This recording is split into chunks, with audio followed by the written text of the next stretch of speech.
Usa sa vulnerable sector niining panahon sa pandemic ang mga tiguwang nga kinahanglang protektahan gikan sa kagaw.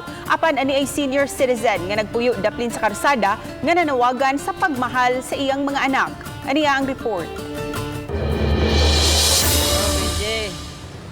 Doa-doa ko ninyong toro diri. Diya ko iskina Lorega. Misak buhi pa. Doa ko ninyong diri. Masakiton ba ako? Mao kini mensahe sa 60 anyos nga si Fisisimo Ornopia sa iyang gikamingawang mga anak. Taod-taod na silang wa makita sa iyang pamilya ilabi na nining panahona nga di siya makauli sa ilang Pinoy-anan tungod usab sa iyang Panginoon.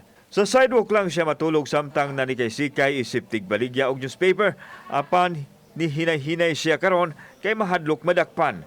Giklaro hinuon Ornopia nga siya ang gustong manginabuhi bisan og tiguang na siya kay dili siya gustong magsalig sa iyang mga anak. Gitug-an ni Ornopia nga engineer o pulis ang iyang mga anak nga andam gyud unta nga moatiman kaniya apan siya ang nihukom sa iyang kapalaran. Apan ining panahon sa krisis karon nangandoy ang amahan nga makita og balik ang iyang mga anak, apo og asawa, ilabi na nga naa kuno siya gipamati sa lawas. Wa pamatay ka lo sa Ginoo.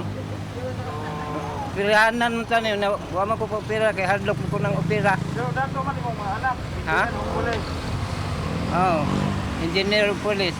Sa pamahayag ni Ornopia, taga Barangay Luok, Dakbayan sa Mandawi siya, Nagpuyo. Kauban si Marlon Milgaso, ako si Alan Domingo. Balitang Bisdak.